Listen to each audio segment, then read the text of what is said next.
My name's Eunique Williams, and I'm really excited to be here. So thank you for having me. Let's see. I'm gonna go ahead and share my screen. Give me 1 second. Okay, can you guys see everything? Yes. Okay, alrighty. So let me minimize that. Okay. All right. So, if you guys have any questions like along the way, feel free to let me know. But yeah, today I'm just going to be talking about like the road to medical school, my journey along the way, and also just giving you guys some tips as far as like the MCAT application and interview season and what you can do to make yourself a more competitive applicant. And so, um, first off, just a little bit about me. I am from Houston, Texas. I was born and raised here. I'm the oldest of five kids. After graduating high school, I started an internship at the ExxonMobil Corporation and then transitioned into a office position at Fallbrook Church, where I have now been for over 5 years. Some of my hobbies, I'm a bookworm. I love reading books. I love reality TV and all the drama that comes with it. I also had, it took a whole pandemic or panoramic, like some people say, to get back into anime. I watched it growing up, but recently started watching it again. And then I also enjoy singing. Some of my passions would be health equity and social determinants of health, which I'll explain a little bit later. But I also really have been passionate about mentoring since I was in college and also blogging and doing my podcast as well in my spare time. And so here's just like a little glimpse or timeline of the journey. I started at HBU just like many of you. I started in 2015. Then I graduated in 2019 with a bachelor's of science in biology. Then I began my post-bac program at Baylor College of Medicine in 2019, and I'm actually still a part of that program now. And I'm currently applying to medical schools, interviewing, doing research, and shadowing as well. All right, so life after college. What was life like after college? Well, as you heard me mention previously, I did a post-bac program, and it's a pretty long name, but I call it the COE TPP program for short. And it basically stands for the Center of Excellence in Health Equity Training and Research Transform Postbaccalaureate Pre-Medical Scholars Program. And so I know that's a mouthful, but basically, this consisted of a lot of research, curriculum, shadowing, and MCAT prep, and a lot of things that were centered around health equity and tackling healthcare disparities. And I'm pretty sure some of you may have heard of like the disparities that have occurred during the pandemic. It may have been your first time hearing about that. And so this program is really passionate about increasing the number of underrepresented minorities into medicine. And so this is a program that I did during my gap years, and I did health equity projects focused on food pharmacies as a way of reducing health inequities. I got to present at the Summer Health Equity Research Summit last year, and we'll be doing that this year. And it was such an amazing opportunity, and I really encourage you all, if you meet the criteria, check it out on their website. It's BCMCOETPP. Just Google that and take a look at the program and see if that's something that interests you. Not only that, but some of the current projects I'm working on at Baylor right now focus on social determinants of health and its association with stillbirth, and also the impact of vaccine hesitancy in the age of COVID-19. And so you may be wondering, what are social determinants of health? What is health equity? And so I just inserted this little slide just to kind of give you a definition of each of those things, if in case you're not familiar. But basically, social determinants of health are any outside factors that influence your health. So that could be like where you live, where you work, your education, where you learn, things like that. And your social and economic factors, those factors actually influence your health by 40% compared to the actual care you receive from doctors, the environment you live in, and your healthcare behaviors. And all of that information can be also found on harrishealth.org. As far as health equity is just basically ensuring that everyone has equal and fair access to care and to be healthy as possible. And that actually requires removing any barriers such as poverty, discrimination, lack of access, and quality education and housing. And so I just wanted to insert that there just to kind of, let you guys know what those things may represent, because you may see these words throughout the slide. But lastly, with this program, I gained a lot of friendships, mentors, and a great support system. As you can see some of the pictures off to the left of the screen here, you can see I made a lot of friends, and it was just a really strong community, and I really enjoyed that experience overall. And so again, like, I can talk about this program all day, but I know we don't have the time, so definitely check out this program. They also have a certificate program as well for students who may be interested in that. And so if you are planning on taking a gap year or gap years, or aren't sure about it, this is something that you can do as well. And so I just want to emphasize that it's perfectly okay to take gap years. There's nothing wrong with it. In fact, I highly encourage it. I didn't plan on it, but you can gain a lot of life experiences just with those extra years. You can make yourself a more competitive applicant.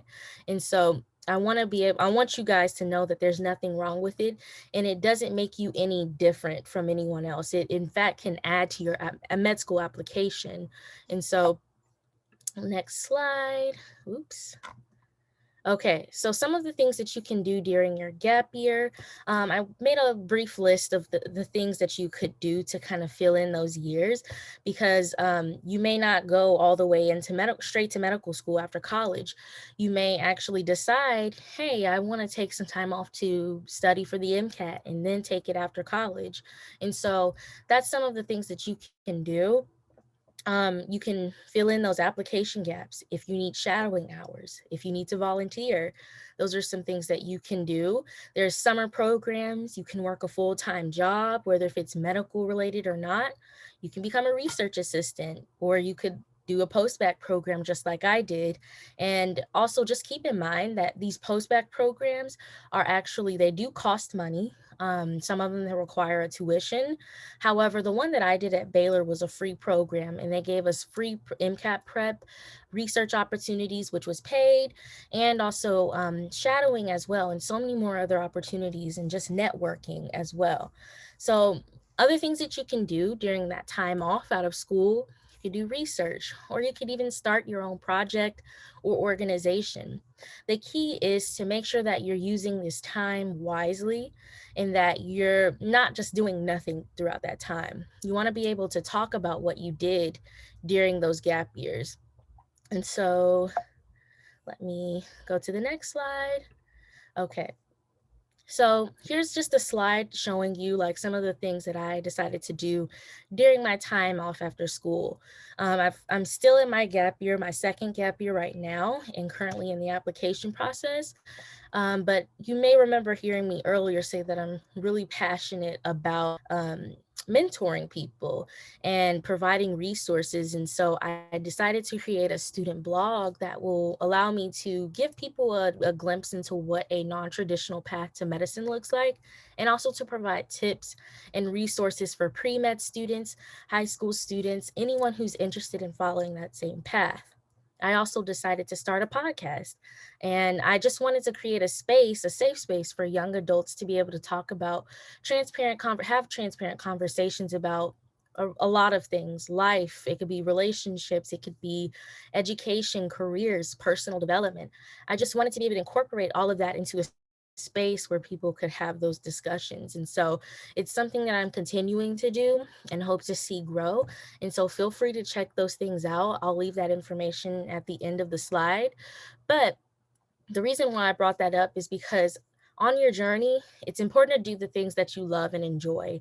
Although you're taking your pre med courses and doing this and doing that, trying to get straight A's and get a 528 on the MCAT, there's certain things that can make you stand out on your application. And so take the time out to really smell the roses and actually do stuff that you like along the way, because that gives you something to talk about during your application and in your interviews. And if you could see at the bottom of the screen, I actually have this is like a little picture from a few years ago, I think, but I was given the opportunity to speak at a TEDxBU.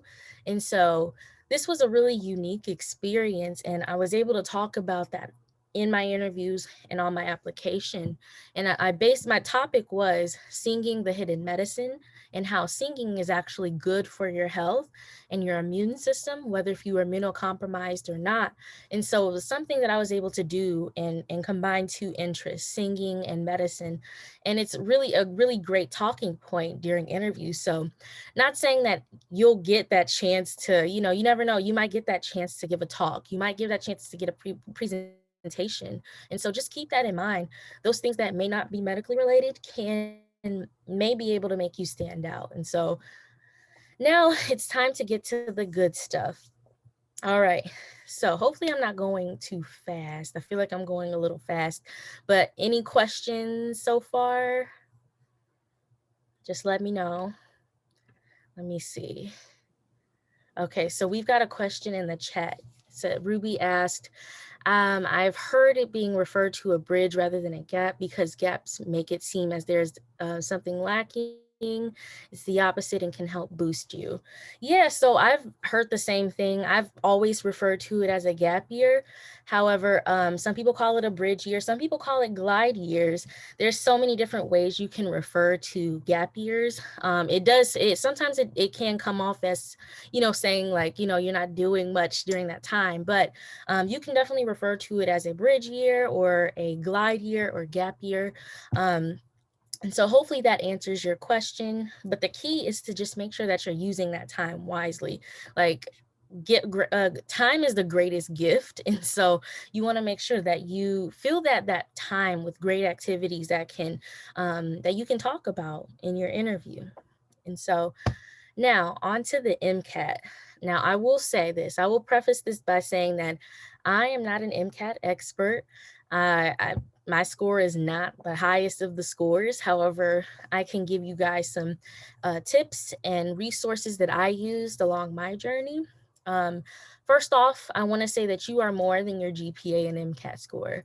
And this is a really important thing to understand. Although some schools may actually look at those numbers as a cutoff, some schools don't.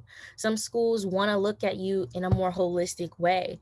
Yes, GPA and MCAT scores are important. However, that doesn't define you, and I want y'all to remember that. You don't have to have a 4.0 and a 528 to get into medical school. Just know that.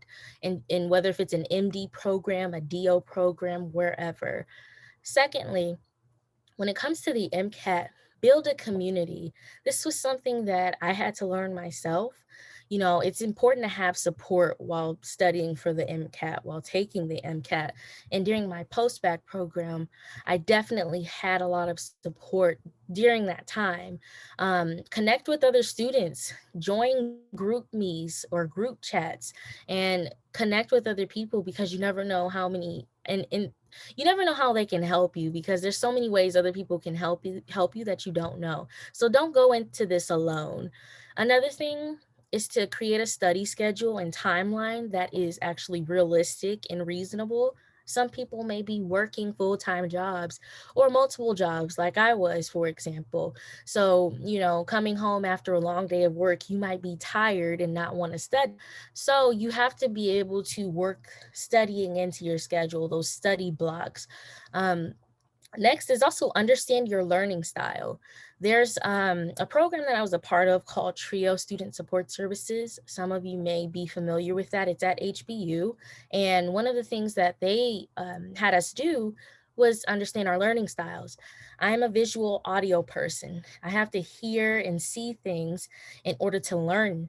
And that's the best way I learn rather than reading out of a textbook. And so you want to be able to understand how you best learn so that way you can find the resources that can help you along the way. So you're not struggling trying to cram knowledge into your mind and you don't even learn well from a textbook. You learn well from watching a video or something like that. And so I just want to point that out. Next, we've got different resources that you can use. Although this is not an extensive list, however, I wanted to point out some of the resources that I either used or other people around me have used. So there's UWorld, there's Pixarize, Ankidex, AAMC, Kaplan, and Princeton Review. The very first one on this list here, UWorld, is actually a site that basically provides practice questions, and it's an extra set of practice questions, and I highly recommend it.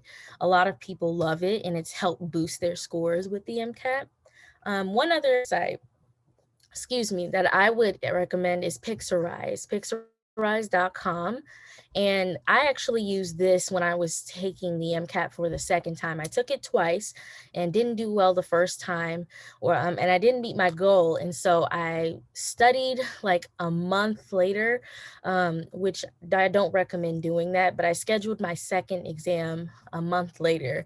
And so I really tried my best to cram in as much knowledge as I could. And so Pixarize, again, remember I told you I was a visual and audio visual learner.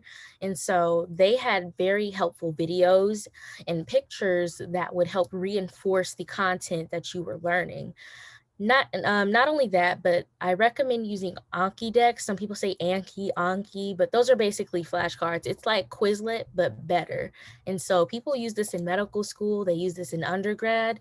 And so you really want to learn how to use that. Some people make their own cards, and some people use pre-made decks as well. So that's also one other helpful resource.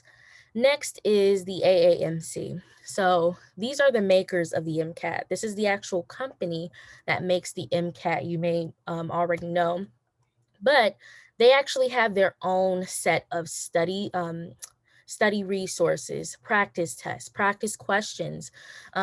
I highly recommend using this. It costs a lot. However, if you are eligible for the fee assistance program, they do provide that for free. So take a look into that. And then, of course, there's also Kaplan and the Princeton Review as well. Now, when it comes to the content phase, you want to spend maybe about 3 months of studying simply because you don't want to take too long studying. You can only study so much. Remember, when it comes to the MCAT, you're cramming a bunch of subjects together. You've got biology, biochemistry, organic chemistry, general chemistry, physics. You've got what else? There's psych soc. You've got CARS, which is kind of like their reading session. It stands for critical analysis and reasoning and thinking. I don't know, something like that. Reasoning skills. I should know this, but they have so many sections and so many things that you need to know for this test that you're not going to know everything. So I would say spend about 3 months minimum doing this, maybe 3 to 4 months, but you need to at some point go from the content phase and do less content and more practice. And that's where the practice phase comes in. That's where you're doing less studying. You're still reviewing. You're still looking at those flashcards you made. You're still looking at those notes here and there. But now you're enforcing what you learned. You're taking that knowledge and actually applying it. And so that's what practice tests are for. And I recommend taking a ton of practice tests and also reviewing everything that you got right and everything that you got wrong. Flashcards are also important. You can make flashcards with those missed questions. So that way you can say, okay, hey, I got this question wrong. I don't want to get it wrong again. So I'm going to add it to my flashcard deck and look back at it. And then I won't get this question wrong again.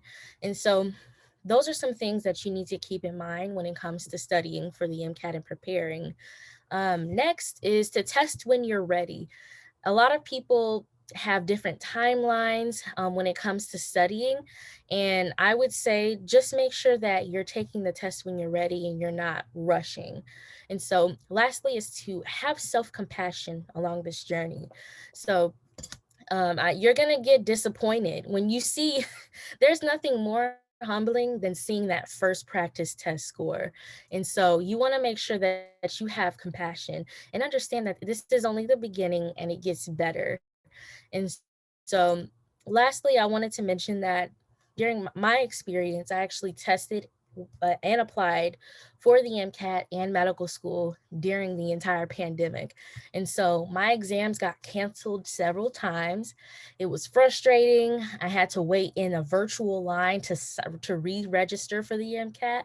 I had to study even longer for about like 8 months because I had took some time off during the pandemic and then had to study again. And then school deadlines were also pushed back along with interview season. Interview season is still going on. I know some Texas schools are done, but there's some schools out there that are interviewing all the way until April.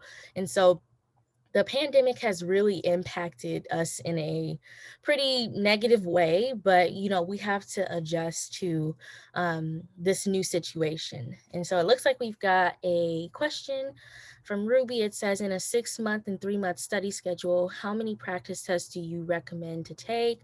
Also, how much is too much for content review? Okay, so that is a good question. Let me start off with the first one again. Okay, so, as far as the number of practice tests you should take, number one, I would say, depending on where you are with content, sometimes 3 months might not be enough for certain people. It may work for certain people, but a lot of the times people may need more time to study. And so, in total, regardless if you're taking doing a 6 month study schedule or 3 month, you want to I recommend, I remember Miss Ramondo saying at least 10 to 12. So I would say a minimum of 10. That sounds like a lot, but trust me, you don't want to just take 3 practice tests. 3 is not enough. 5 is not enough. You want to take a lot of practice tests.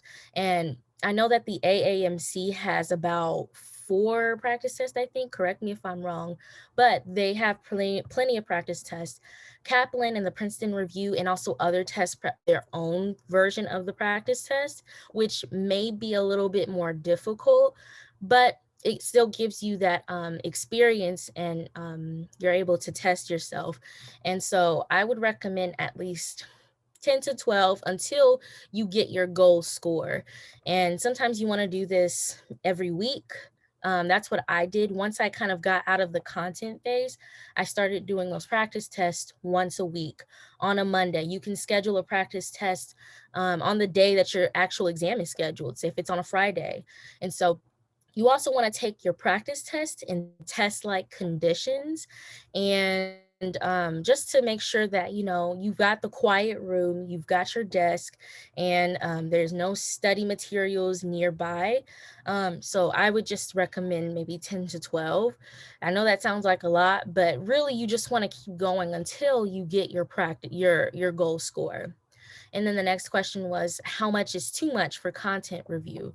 That's a really good question. I think that a lot of people are still sometimes figuring that out, but that's why I say kind of limit yourself to about 3 months, because if you keep studying the entire duration of your study plan or study schedule strictly content, that's not going to be enough. The MCAT, I also forgot to mention that the MCAT is not just content, it's also strategy.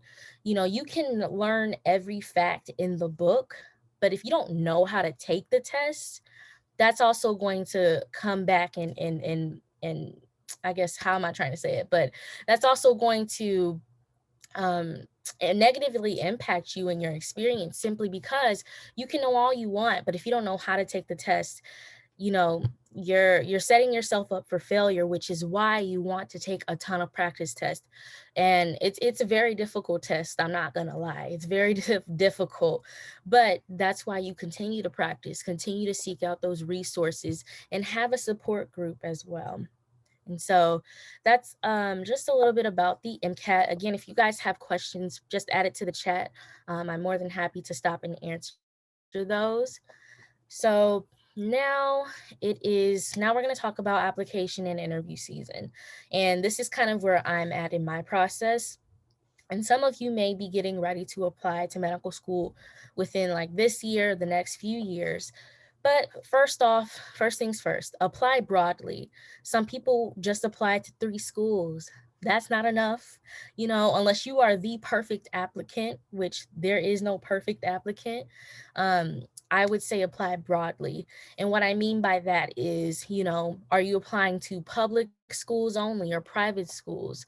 One thing to keep in mind is that if you are a resident of a state, your chances of getting into a public in-state school are much higher than someone who doesn't live in that state. But if you're applying to a school that is out of your state and it's a public school, your chances are very slim of getting in because a lot of states have certain requirements about making sure that their residents are their doctors. But sometimes you have private schools that may be outside of your state or in state.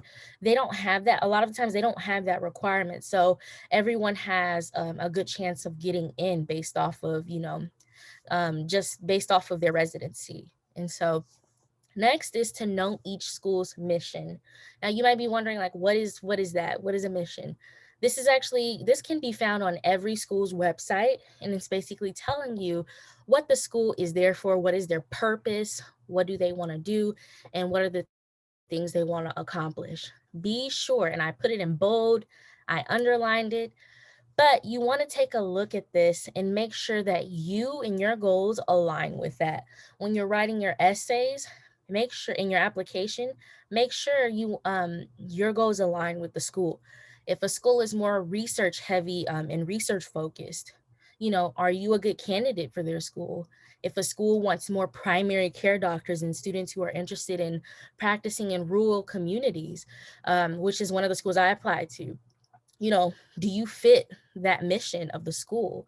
And so be sure to look at those mission statements, those values, and that way you know that this is a good school for you and if you fit what they want, their mission. Another thing is there are different application services. There's the Texas application service, which is TMDSAS. Then there's AMCAS, which is the one that most of the other medical schools use outside of Texas. And then there's ACOMAS, which is the DO school application. And if you don't know the difference between MD and DO, make sure you look that up. They're both medical doctors. They both can prescribe patients, treat patients, and do all of those things, but they do have different training. And so both very well respected fields, but make sure you know the difference between those, especially if you're applying to a DO school. So, hold on, I'm gonna take a sip of water because I've been talking for a minute. So, okay. All right. So, next on the list is utilize the resources that are at your disposal. Now, I have in parentheses, it's the FAP, the MSTAR. I don't know if you guys have heard of these. If not, get familiar with them. FAP stands for the Fee Assistance Program, which is a program through the AAMC. And it's basically an opportunity for students, if you meet a certain income level in your household, you are eligible to get free resources, free MCAT prep, and also a reduced fee of $125 to register for the MCAT instead of paying an arm and leg for it. And so check that out. There's also the MSAR, which is kind of like a little database that houses all of the different medical schools in the US and has different information from the mission statement to the GPA requirements, the coursework requirements, things like that. And I also have a blog post on my website on thekirbymed.com where I talk about and give a list of all the resources that you'll need and that I used as an applicant and also for MCAT prep as well. Next is to prepare financially for this process. It's not cheap. Number one, You have a primary application and there's a secondary application. The primary application is what I talked about earlier, which is the TMDSAS, AMCAS, and ACOMAS, those applications. However, secondary applications, those are specific applications that each school makes themselves and sends to applicants after they've received your primary application. A lot of these applications come with fees. They can cost $50 here, 65, 75. Now that may not sound too bad for one application, but imagine you apply to over 20 schools and then all those 20 schools have fees. That starts to add up. And that's why it's important to seek out resources such as the Financial Assistance Program through the AAMC, which I talked about earlier. I was able to receive those benefits, and a lot of schools waived the fee because I was eligible through the Financial Assistance Program. The next thing that I would recommend is to pre-write your activity section. Now, if you have not seen the actual primary application for each of the application services, take a look at that. I also have a copy of mine if you guys want to take a look at that to kind of see like how to fill out this application, what to include. I'm more than happy to provide that to you all, so you can always contact me for that. But it's important to, because there's a lot of experiences that you may have, and there's probably some hours that you might have forgotten about. And so these applications ask for those little details. They ask for the hours that you completed for a certain experience. They might ask for the contact information for a person that they can contact to verify all of this information. They'll ask for a description of your experiences and will give you a word limit. And so it's really important to make sure that you're prepared so that way you can submit your application early. Now, when it comes to writing your essays, you want to make sure you're telling a compelling story.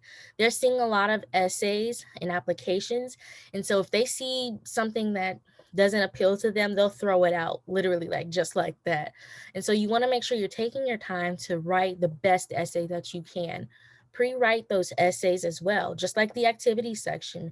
Take the time out to look up the prompts, the essay prompts for each school, even on secondary applications.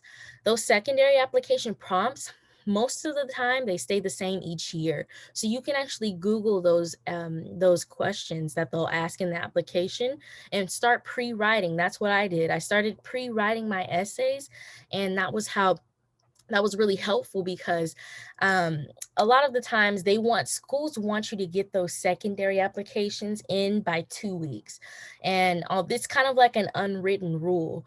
And so you don't want to spend too much time trying to complete these. They want you to get that done and submit it as soon as possible. And so next I would recommend is using writing centers. There's getting feedback, and I also used grammarly.com as well to help me start off with writing my essays before I sent it off for feedback. The next thing is to know your why. Why do you want to go into medicine? Why not go into another field? Know your why, and that's something that you want to keep with you along this entire journey, because I'm sure everybody and their mama wants to be a doctor, but why do you want to be a doctor? What's going to set you apart? And lastly, make sure you have all the required coursework and experiences done for each school. And so it looks like we've got another question. Oops. Okay. All right, Ruby said, where can we find this type of info? Okay, so could you let me know like what type of information you're referring to? Um, let's see, are you talking about like the application services, the applications themselves? Just let me know in the chat and I'll be sure to let you know. Okay, for the questions. Okay, for the essay questions. So for the primary application, you can actually look on, I believe it's on the website. If once you start your application, you can look at those prompts. However, what I did, and I have it on my website. If you go to thecurvymed.com, I have it on one of my blog posts for the website that you can actually find all of those secondary applications. It's like a ton of medical schools, and their essay prompts for the secondary application are available there. So I'll be sure to remind you at the end and provide that as well. But I do have it on my website. It's the link is on there already. Um, no, it's not student doctor. I can't remember what the name is. I'm sorry, but it's not studentdoctor.com. I think some of them are on that website, but that's not the website that I'm referring to. All right, so let's see. But I will definitely get that information for you. Let's see. Okay. All right. So to be continued. We'll come back to that. But next, just a few more information, a few more things about application and interview season. Make sure you take a professional headshot. As you can see off to the right of the screen here, I actually took. You don't need to have fancy equipment. I actually took this picture on my bed. I just raised my blinds up. I had my phone in my hand to take a picture from my camera, and then I was able to edit it on some little photo editing app. And in the background, that's not a real backdrop. That's actually my bed sheet hanging on the wall. And so you can get creative as long as you have a good quality picture. So make sure you take care of that. Um, the rest of these tips are just like little things that you can like just keep in mind along the way. And so yes, yeah, that was I don't know, honestly it was very last minute, and so I was just like, let me hurry up and take this picture. But you don't have to pay hundreds of dollars to get a nice quality picture taken. So yes, we love the resourcefulness, we're here for it, okay? And that's on Mary Had a Little Lamb, okay? And next thing on the list is to make sure you submit your application early. I would recommend a time frame from around May to June. You know, once you get to July, that's kind of late. August is pushing it. It looked a little different this year, but typically on a regular timeline for the med school application, May/June is the recommended like time to submit your application. And so that's why you got to pre-write everything. Have that stuff ready to go. As soon as that application opens, get ready to submit. So, next thing is to have your letters of recommendation ready. Some schools may require individual letters, some schools require committee letters. HBU offers a committee letter, so I highly recommend contacting the HPO office, the health professions office, to get more information on that. Another thing is to mock interview. This is practice interviews. A lot of people are scared about the interview. And yes, it is nerve wracking. However, if you put in the practice and the time, it won't be as bad as you think. I actually recently had an interview at Sam Houston's GO school about 3 weeks ago, and I felt really prepared for it. I had a great experience there, and that was simply because of the time I put into practice interview.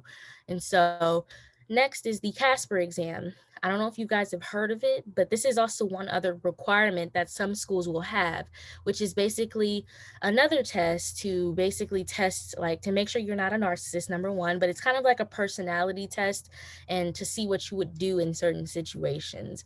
It tests your ethics, your morals, your values, and there's some written questions, and it's a whole process. But that's something you'll have to worry about after submitting your medical school application. Next is to make sure you're showing schools your interest. You know, you want to make sure you go to these events. Instead, this year, I had to go to a lot of virtual events, and I had to show up and make sure that I told these schools, I want to go to your school. I love what you do in this program. I love this aspect of your program, and I'd love to get some more information about it. Um, Another thing is emailing and contacting their admissions office. Stay in touch. Another thing I would recommend is finding a mentor along the way. If you don't have one, I definitely recommend finding one. That could be a professor, it could be a physician, it could be an upperclassman, but have a mentor, someone who can help guide you along the way. Next is to know your story and know your brand. Know who you are. When you go into your interview, when the schools meet you, you want to be able to stand out from other people.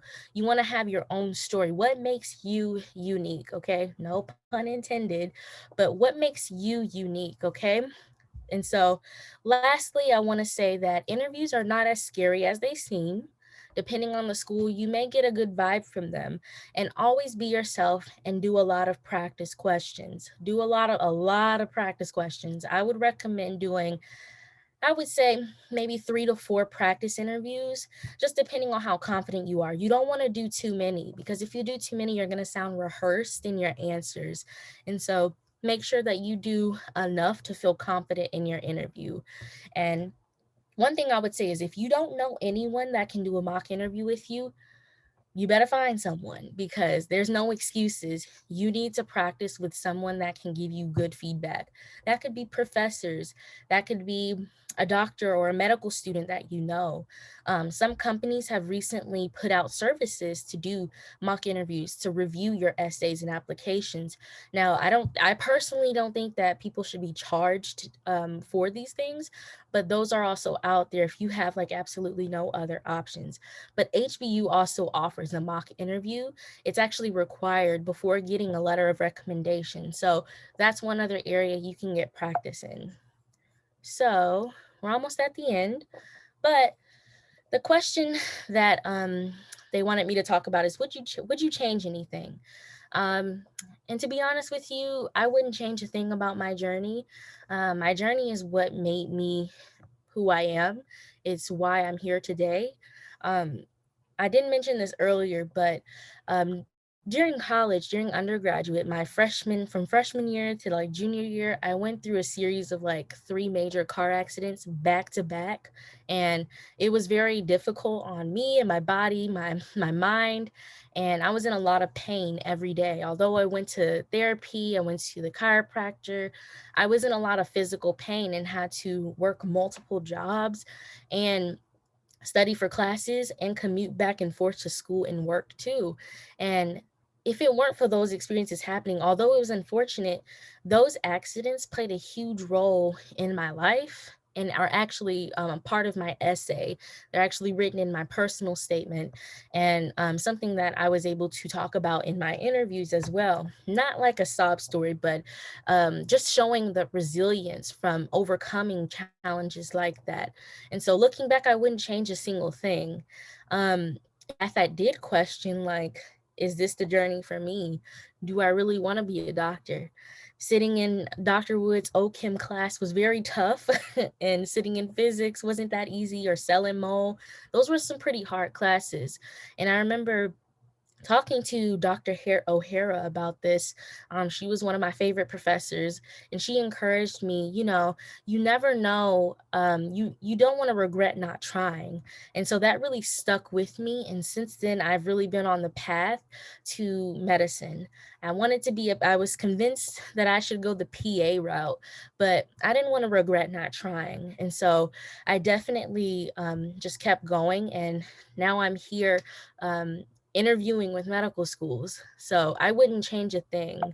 And now that we're at the end of the presentation, let's stay connected. I have my social media, Instagram, YouTube. My website is on here as well.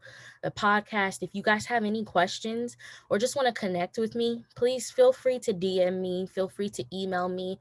I'm an open book. This is stuff that I love to do. Reach out to me. Don't be afraid to reach out. Ask those questions. I'm here as a resource for you all. And so now it's time for questions. We can do a little Q&A session. If you guys have any questions, I'm more than happy to answer it. So I know that there's some in the chat. Hold on, let me share my screen again. Let's see. Okay, so I've got 2 questions or comments. Let's see. Olina, I hope I'm saying it right. She says, wow, it's really admirable how far you've come. That's pretty great. Yes, yes. It was a pretty crazy experience. So thank you. Is it Zainab? Zainab? I'm sorry if I'm butchering your names. People mispronounce my name all the time. I get called Enrique all the time. So I do apologize if I'm saying your names wrong. But, if you guys have questions, feel free to put it in the chat. Or if you want to turn your camera on or turn your mic on, feel free to do that as well. But yeah, that's pretty much the end of the presentation. Okay, we've got one from Queen. She says, are there practice exams for the Casper exam? Yes, there are practice exams.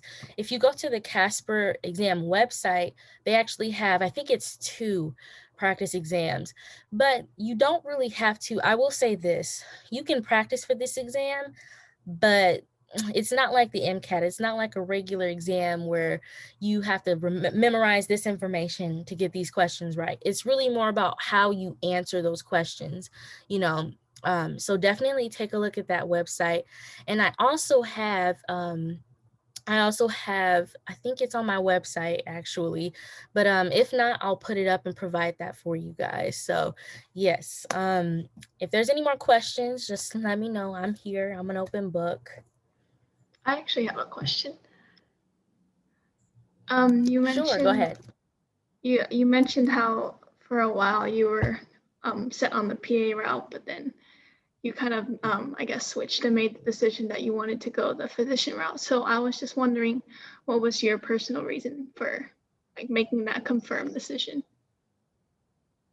Yeah, so I actually went on a graduate school tour with Trio to I think it was Atlanta, Georgia, and we got to visit like physical therapy programs, PA programs, and since I was a student ambassador, my whole job was just to like be there and assist and like just be there as a student leader. And I did not think that I was going to, change my mind about being a PA or a physician. And one man, he really like sold it to me because PAs, they can change specialties. Seemed really passionate about the PA route. And plus, one of my friends was actually interested in that as well. She had shifted from being pre-med to pre-PA. And so I was really interested in that field. However, one drawback was that they have to have, I think it's over, if they have to have like a couple thousand patient experience hours. Yes. I want to say 2,000, maybe something Yeah, like I've that. heard And numbers so I was around just like, there. yes, yeah. And I was just like, okay, first of all, I'm working a few jobs, 3 jobs, often on campus, student. This is too much. I was like, this too much. I can't do it. So Yeah, I understand. I definitely did. That's what one of the things that kind of like I guess deterred me from that path. And plus, as a physician, not saying that everyone's role is important on a healthcare team, whether if it's a nurse, whether if it's a PA, whether if it's a physician, or anyone else on that healthcare team. However, doctors play such a huge role in making decisions for patients. And I want to be able to, and can really help a patient in so many other areas. And so I really want to be able to take on that role and be a leader in areas where I can best serve. And so that's really one of the reasons why I stuck with the pre-med route and I'm still sticking to it to this day. Any other questions? And feel free to drop it in the chat.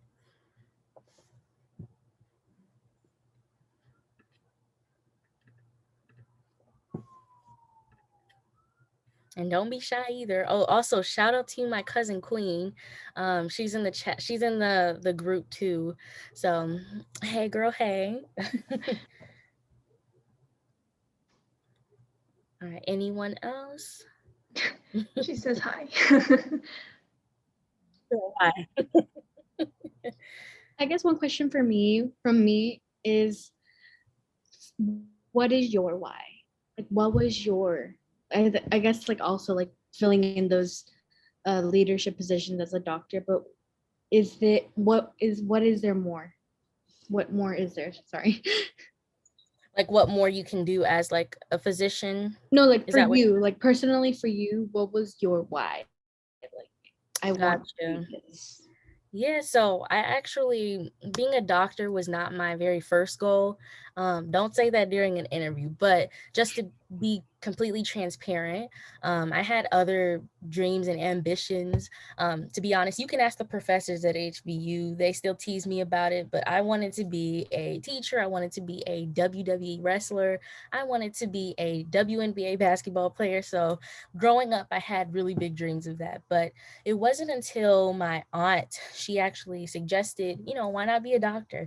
Everyone's family's going to say, why not be a doctor, lawyer, all of those things. So I was just like, okay, let me check that out. Got into high school, got into a pre-health science program, and I was accepted into their clinicals program. So in high school, I really got early exposure into medicine. And not only that, but I was able to shadow nurses and PAs and radiologists, all these different areas of medicine. And so that really kind of confirmed it for me that this is where I want to go.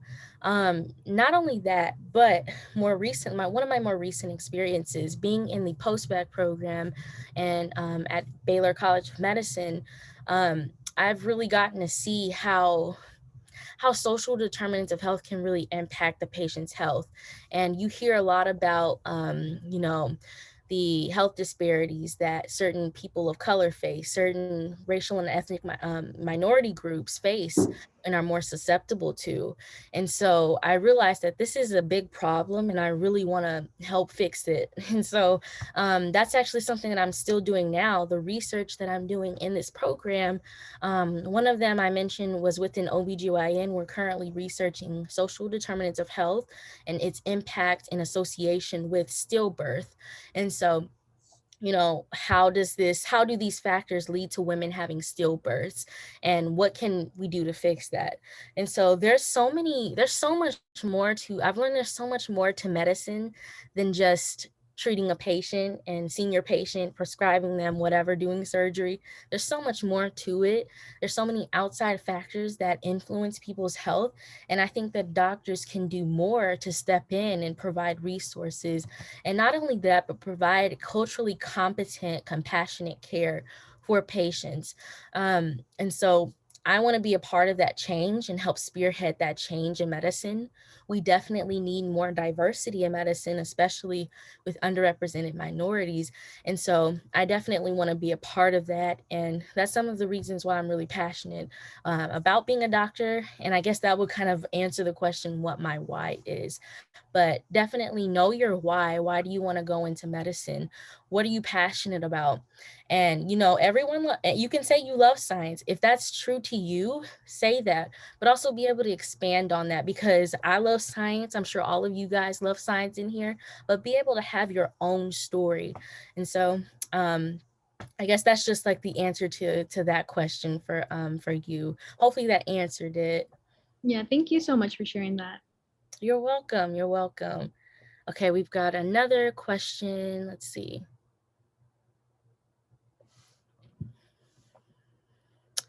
Oh, that's a good question.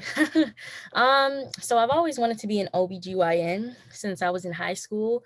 And I actually stayed connected with an OBGYN I met through that shadowing program, shadowed her in college. And I absolutely loved what she did. I really love women's health, women's reproductive health, and helping women during their pregnancies. OBGYNs get to do so much, not only that, but they also serve as a primary care physician for some women as well. And so they can do surgery, they can, go into the clinic and just do regular checkups. They can do so much. And there's so many subspecialties, which I didn't realize until I got into the post-bac program, is that, you got your specialties, but then there's a plethora of subspecialties. If you want to do pediatrics, a lot of people say they want to be a pediatrician. Well, guess what? There's a large umbrella and so many subspecialties. If you want to be like a pediatric cardiologist or, neurologist, and their adolescent medicine, that's also another category where you're working with teenagers. So there's so many other areas that you can go into medicine, but OB-GYN is one specialty that I'm really passionate about. And I'm also going to keep an open mind. A lot of people go into medical school wanting to be a plastic surgeon, wanting to go into OB-GYN. They want to do all these great things. However, that could change. You never know. That could change as well. So, oh, thank you so much, Ruby. Thank you. I appreciate that. I try. Any more questions? I'm an open book. Feel free to contact me. Again, you can DM me, you can email me, or reach out on my website. I'm definitely here to help. Thank you for a You really guys are so amazing, welcome. for a really Thank amazing you. talk. I'll definitely be reaching out. I have No so many problem. questions. Yeah. Please do, please do. I'm an open book. That's what I'm here for. And you guys are going to be in the same position. You're going to be, here talking to, current students, and, they're going to reach out to you and want advice from you. So we got another question. How did you find doctors to shadow? That's a very common question that I get from a lot of students, because a lot of people want to shadow. Why go into a field if you haven't seen what doctors do? Because watching Grey's Anatomy, that won't suffice. Um, One thing that you can do, number one, I recommend, if you want to find a doctor to shadow, start searching up doctors in your area.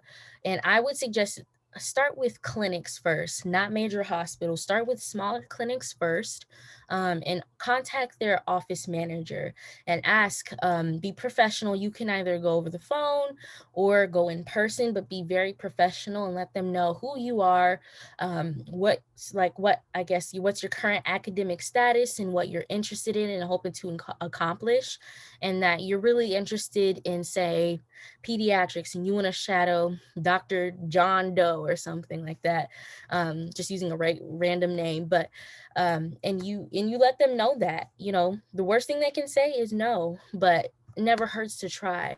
So I would say start small, start in local areas, and find doctors that are in an area that you're interested in, and they don't have to be in the area that you're interested in, but if that's what you want, I say do it. Another way you can find doctors to shadow, I would say, if you have a doctor yourself or know a doctor in your family, your pediatrician, your personal doctor, you can always ask them and reach out to them. And then there's also a new opportunity. It's called virtual shadowing. You may have heard of that, but that's also another way you can get virtual shadowing hours.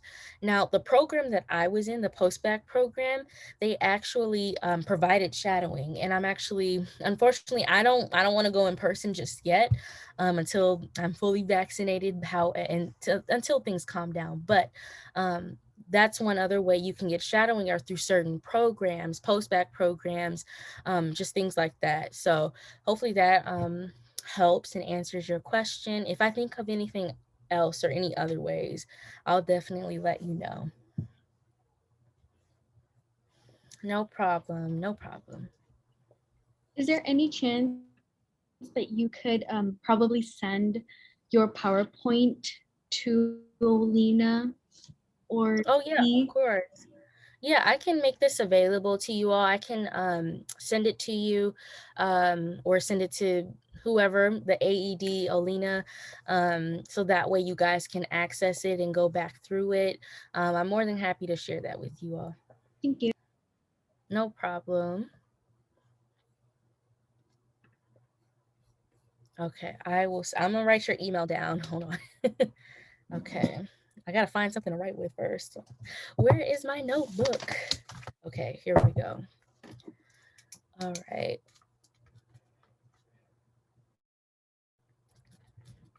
Okay.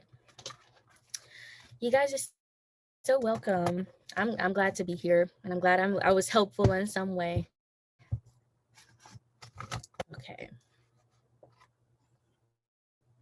And I think I have one of the AED officers' emails as well. So if you want, I can send it to them too.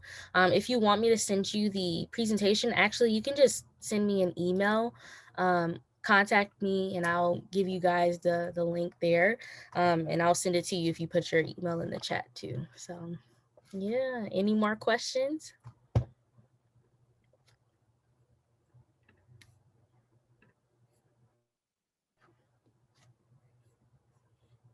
Oh, thank you. Thank you so much for listening to the podcast. I appreciate that.